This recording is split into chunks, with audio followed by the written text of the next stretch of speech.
Welcome back. This is part 2 of our virtual session looking at using Chitosan and non-Saccharomyces yeast at crush to reduce microbial loads and volatile acidity. In part 1, we took a look at some of the microbes that might be coming in from the vineyard on the grapes. We looked at the way that SO2 works on those and some of the reasons that SO2 might not be the only way or a complete way to control some of those microbes and the spoilage that they might be causing. In this part of the session, we'll be looking at the use of Chitosan at crush in order to augment the use of sulfur dioxide. So before we get started, I wanted to take just a minute to define a couple of terms.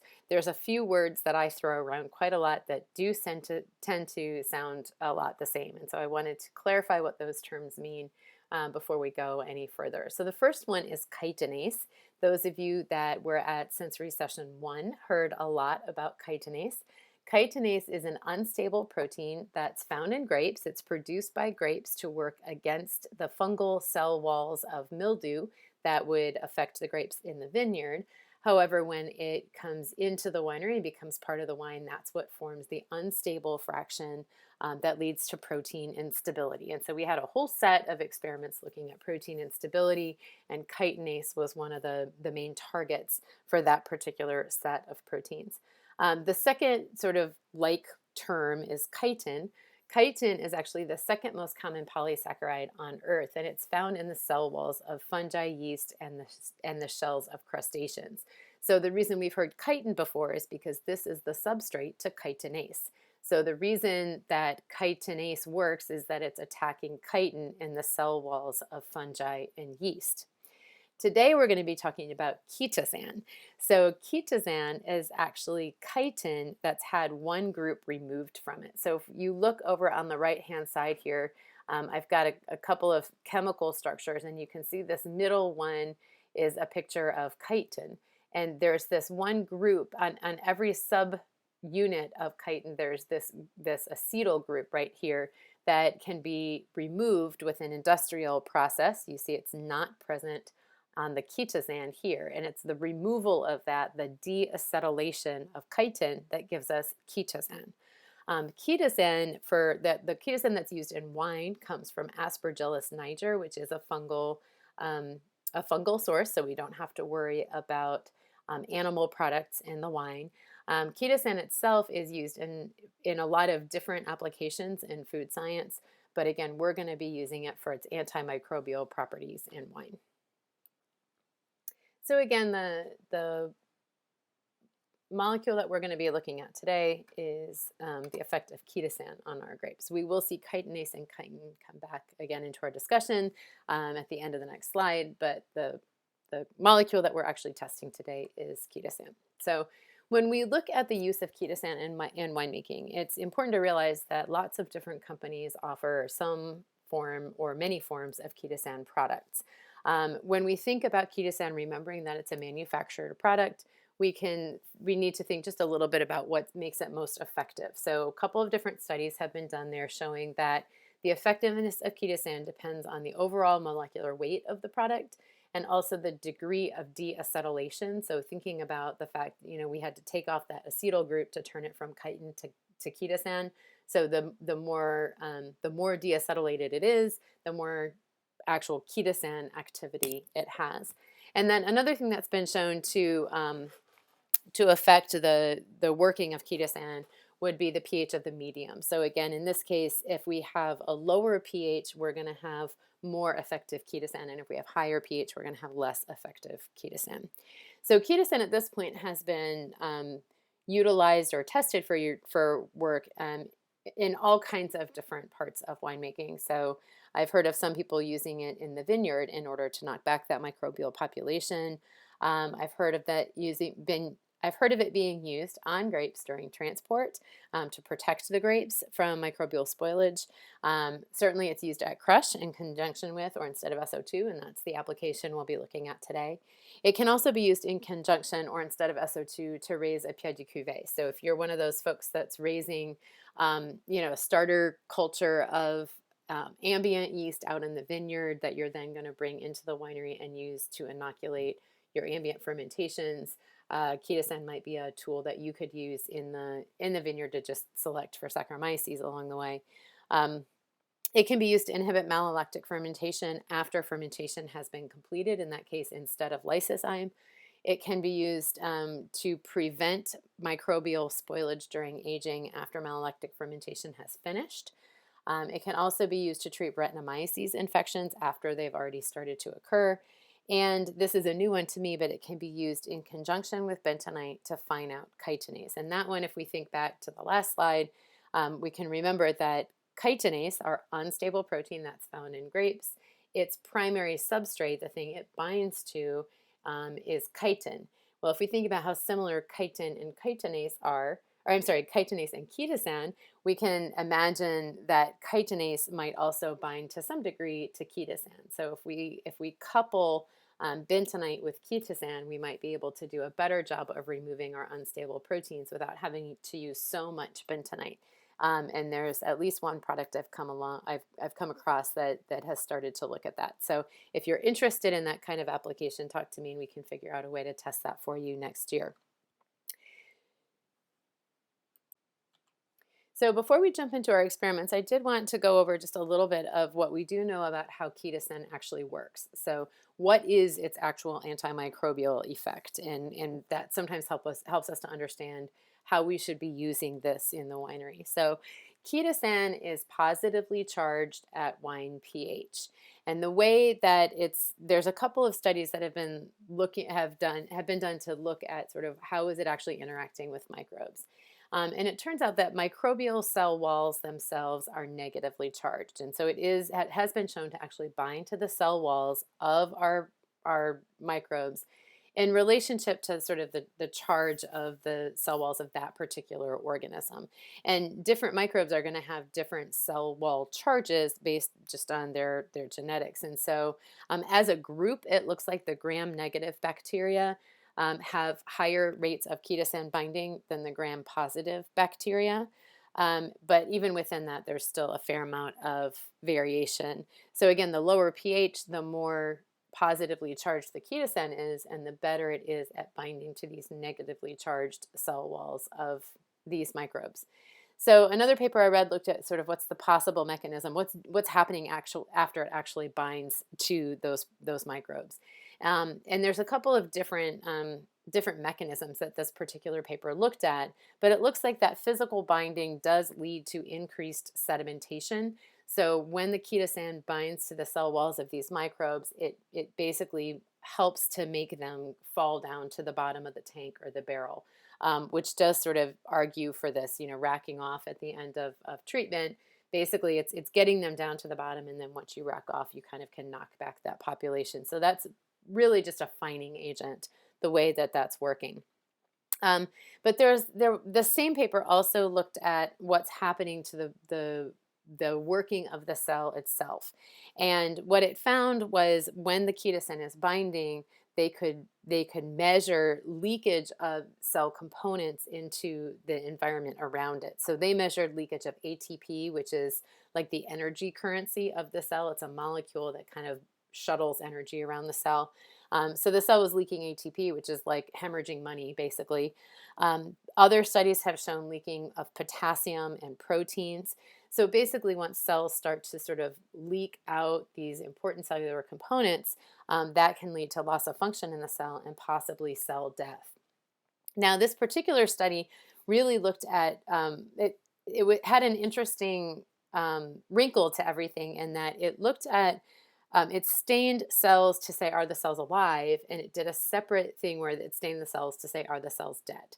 Okay, so it's a way of sort of saying, is it alive and is it dead? You would expect that you would get like the same answer. No, it is not alive. Yes, it is dead, right? But what they found was when they did this dual staining methodology, that sometimes they would find cells that sort of answered yes to both. So there were some indication that the cell had died and had lost function, and some indication that the cell had not died and had not lost function, indicating that when these cells were treated with chitosan, that it caused significant issues in the cell so that it was starting to show signs of death, but it hadn't all the way died already. So that, and we'll get back to that in just a couple of minutes, but it's a little bit confusing. But basically, like, chitosan may not be all the way killing the cells, but it certainly is disabling them significantly. There's a couple of other potential mechanisms that are hypothesized in this paper but not tested, that whereby chitosan could also be having antimicrobial function. And it's important to remember that it might have more than one functions here. So it may be that it's just taking it down to the bottom and keeping it away from resources. It may be that it's disrupting cell membranes and making it leak. But some of these other mechanisms may also be at play. So it might be more than one of these mechanisms at a time. So other mechanisms that may also be working would be the chelation of survival factors such as copper. So a lot of cells need these sort of micronutrients, a lot of which are small metals. And chitosan does bind to some of these small metals and take them out of solution. So they did hypothesize that sort of taking copper out of the solution might have an effect also. Some have hypothesized that chitosan actually penetrates the cell membrane and binds to the DNA directly, and that keeps the DNA from expressing, which means that the cell can't make the other components that it needs. And then basically, there's also a hypothesis that, in some circumstances, it might just surround the cell to such a degree that the cell can no longer get things in and out of it. So basically, it has a supply chain problem, right? It can't get supplies in and it can't get waste products out, and eventually that can kill the cell as well. And again, remembering that there could be multiples of those mechanisms that are working. Now, when we look at some papers that look at sort of treating either wine-like, model wine solutions or wine with microbes in it, with chitosan, what effects have actually been seen. So the first paper that I've actually already referenced before was this one looking at binding to how is the chitosan actually interacting with the cell walls. And again, in this case, this was the one that showed that our gram-negative bacteria, which corresponds to our lactic acid bacteria, they are more susceptible than gram-positive bacteria, which would include acetobacter. So this means that our malic acid consuming bacteria, whether they're lactobacillus, enococcus, pediococcus, those are expected to be more affected by chitosan than the gram-positive bacteria, which are acetobacter. That's too bad for us. We would really like to take acetobacter out, but some of those lactobacillus and pediococcus we would also like to take out. But if you are using chitosan, it's important to remember enococcus is also affected, so you may have to inoculate malolactic fermentation unless you sort of want to rely on the strain that's sort of resident in your winery, which is entirely possible. Another study also looked at sort of which organisms interact with chitosan in what amounts, and they found that Saccharomyces is least susceptible, which is good for us. We kind of always want to be selecting against everybody else and sort of for Saccharomyces, and so chitosan definitely fits into that category. They found that lactobacillus, enococcus, and Brettanomyces were most susceptible. And that goes along with the previous study that showed that for lactobacillus and enococcus. And again, it's good news for us that Brettanomyces is susceptible. I would say that particular paper did recommend using chitosan as a complement to SO2 rather than just using it instead of SO2. Another paper sort of looked specifically at how chitosan is interacting with Brettanomyces. And this one had some really interesting results. So they treated a population of Brettanomyces, and they said within 20 hours, 85% of the population was dead. Like not just inactivated, but dead. And they found that inactivation happened faster when they had higher concentrations of chitosan. So they were looking at 0.04 grams per liter versus 0.4 grams per liter. They did see differences in binding and inactivation based on Brettanomyces strains. But then they treated it and they looked at it at 24 hours, but then they also looked at what was happening after 7 days. And this was the part that I thought was interesting or concerning, I'm not sure. But basically they said that, after 7 days, they saw a doubling in the control population. So the control population had twice as many cells. In the treated populations, they had either 1.3 times as many cells with the higher dose of chitosan or 1.7 times as many cells. So they didn't totally double, but they did still raise in the population. And that's even when they had all of this cell death. And what they hypothesize is that basically these cells get compromised, but they're still alive. And after a certain recovery phase, they're able to kind of continue their metabolism and even reproduction. And they reference some work that's been done in apple juice that sort of indicates that as well. So, Brettanomyces is a very resilient organism, and it turns out that if you don't rack off of it, these guys might essentially come back to life and keep infecting your wine. So this particular result does argue for racking after treatment if you have this form of an active infection. There was another source. This was actually a poster that was presented at a meeting, looking at whether or not you can use Chitosan as a sort of a prophylactic. So during aging, without racking, does it still have any effect if I add it? And in this case, they added 4 grams per hectoliter to a model wine, and then they inoculated that wine with Brettanomyces. This was on a benchtop trial. It wasn't somebody's whole barrel of wine. They inoculated it with Brettanomyces at a low level, and then they watched to see sort of how long did it take and how much of an infection did it have. And in that case, if you added the Chitosan and you stirred it once in a while, it did seem to reduce the population significantly in those inoculated infections. And so it did have some efficacy there. Now they also did a trial where they just took wine, and after alcoholic fermentation, they put it into barrels and they either inoculated it for malo or they didn't inoculate it for malo, and then they just didn't treat it with SO2. Some of them got Chitosan and some of them didn't. So in that case, does Chitosan basically ward off a Brett infection that may or may not happen? And what they found in that case, so again, in that case, it wasn't inoculated; it was just whether it was going to happen or not. And in that case, they found that that low level of Chitosan that was just present did seem to have some effect sometimes in delaying Brettanomyces infection or in diminishing the effect of the infection itself. So it wasn't as stark as what was happening in the benchtop trials, but it did seem to have some preventative ability. In that case, it was not necessary to stir the barrels, which is good in terms of production. You don't want to go and stir your red barrels all the time. And it also showed that if you didn't stir the barrels, you actually had less volatile phenols. So we have to remember when you're stirring those barrels, you might be stirring microbes up from the bottoms of the barrels as well and kind of waking them up. So you don't really want to have to go and stir those. Another interesting result there, though, was they found the same reduction in Brettanomyces infection if you inoculated for malolactic fermentation. And so I'm not sure what that all indicates, but it does indicate that there's some sort of microbial interaction that's happening potentially with that malolactic fermentation that's knocking back the Brett population. So anyways, all of that to say that it does seem to have an effect during aging, although a low level one. It's not a perfect preventer. So we had 2 experiments this year looking specifically at using Chitosan at crush to reduce the microbial load and the eventual volatile acidity that might come in on these grapes, and with the idea that if it does a good job of reducing those things, maybe we can back off on the amount of SO2 that we're adding at crush. So the first one was done by Emily and Jason at Chateau Morrisette, and their experiment was on Chambourcin. Basically, they used Stab Micro M, which is a product from Enartis that's a Chitosan-based product. So they had a control where they used just 40 parts per million of SO2.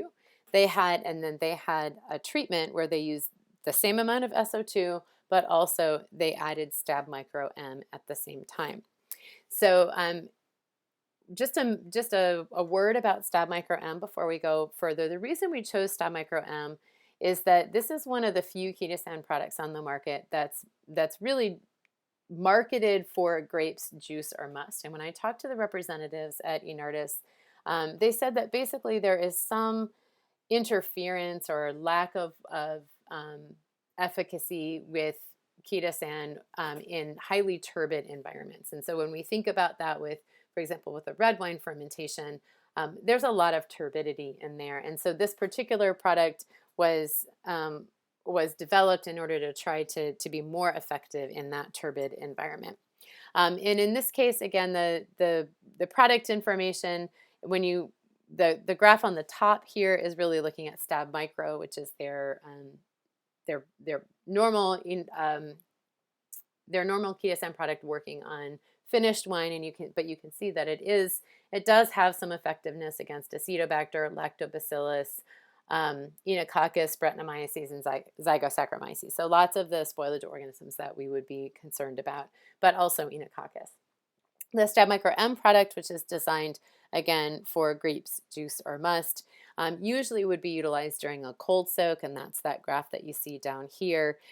This is looking at acetic acid production, and in this particular case, they saw a reduction in acetic acid production during cold soak as a result of using this particular product.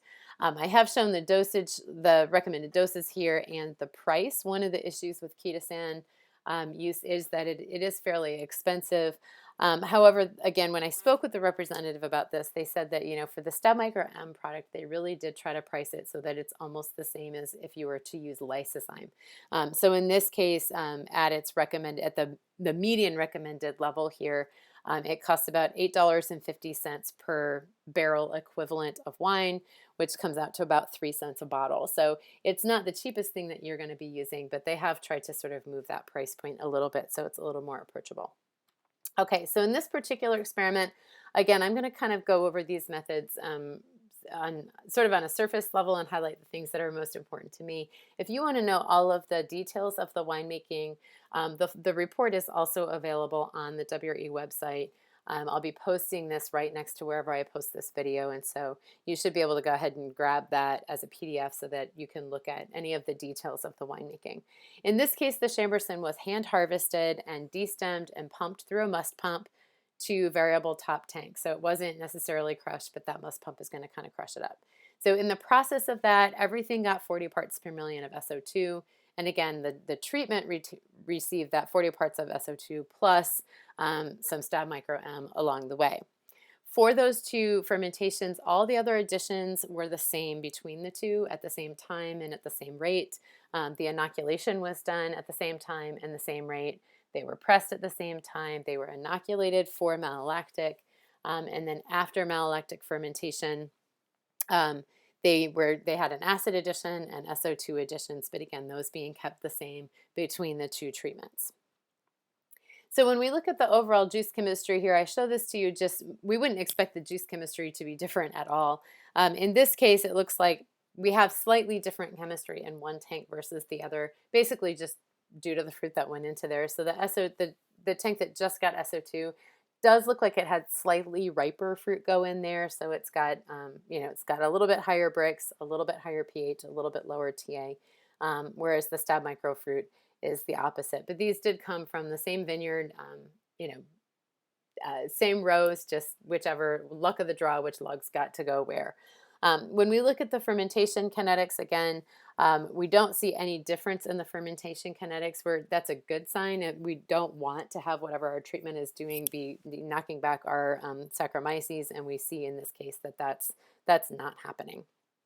When we look at the finished wine chemistry, again, we wouldn't really expect to see differences in pH or TA or alcohol or anything else based on the treatment that we did. The main difference that we would be looking for would be to see if we were able to reduce the volatile acidity with the use of the Chitosan product.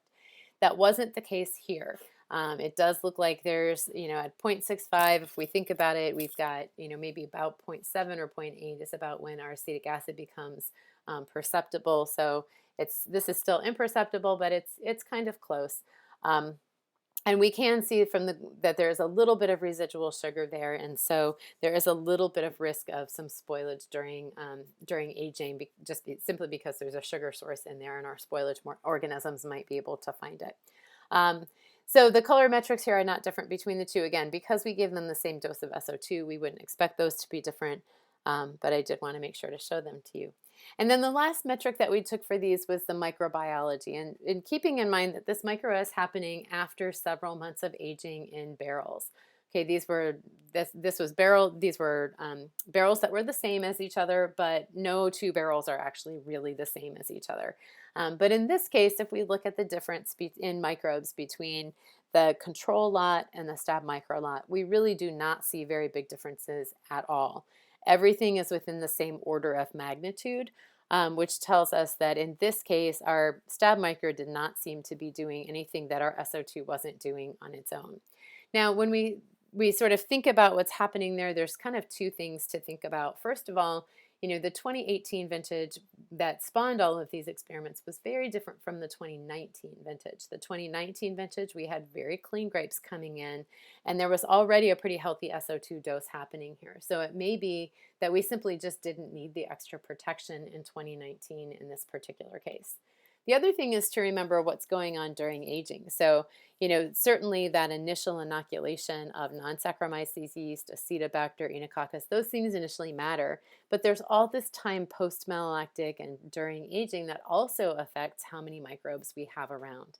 So in this case, again, we didn't see big differences in our microbial population, but again, that might be due to those two factors. First of all, we may or may not have had a lot of spoilage organisms coming in, and we still have all of that time afterwards for the other conditions in the cellar to kind of even things out. So the second experiment that we had looking at this was done by Kirsty Harmon at Blenheim Vineyards.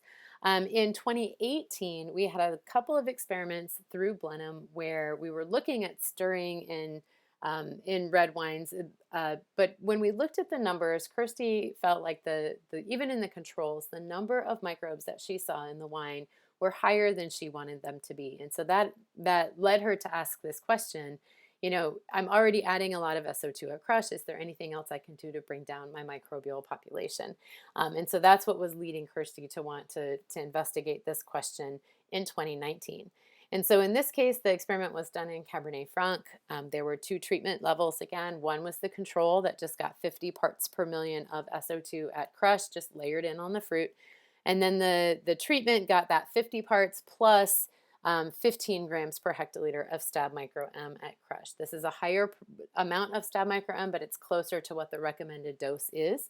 And again, those were sort of layered at different times in case one was interfering with the other. So again, the full protocol for this is posted with the report on the website. The short version is that there were actually 4 T-bins worth of fruit, and so there were 2 T-bins for the treatment and 2 T-bins for the control, and it was tried to be randomized as much as possible off of the vineyard. The fruit was chilled overnight. It was sorted and destemmed into the T-bins with layering of that 50 parts per million of SO2, and then again, those 2 treatment T-bins got additional layering of the stab micro M. Everything else was the same in these fermentations. Kirsty uses EC118, and in this case, she used an inoculation of 15 grams per hectoliter. These fermented in a temperature-controlled warehouse. They were punched down twice a day. They were pressed at the same time. They were inoculated with the same malic acid bacteria. Once it was finished, the malic acid depletion was confirmed with enzymatics, which Kirsty runs in-house, and then treated with SO2 without racking. The one thing here is because we had 2 T-bins of each, they were basically we got multiple barrels worth of wine at the end, and Kirsty was able to devote 3 barrels per treatment to this particular experiment. So she's got, we would call them 3 sets of twins. So 3 different sets of identical barrels, 1 for each of these particular treatments. And so when we look at this data, that's why there's 3 of them. Basically, we're looking at, did something happen during aging different in 1 or 3 or none of the barrels? So when we look at the wine chemistry, then we can see that basically the overall wine chemistry is pretty much the same. So we wouldn't expect differences in pH, TA, lactic acid, or alcohol. These we would expect to be the same, and they are. In this case, we really don't see any differences in volatile acidity either. The stab micro M, if anything, has higher volatile acidity, but when we look at the variation there, we don't really see anything that's beyond the range of variation. So again, in this case, we don't really see differences in volatile acidity. I would point out this is relatively low volatile acidity, or at least not high volatile acidity. So again, this seems to be a different case than what we were looking at in 2018. We don't see any differences in color, nor would we expect there to be. And then again, when we look at the microbiology, I'll have you first look at those first 2 columns, the 2019 columns, And that's the experiment that we just talked about.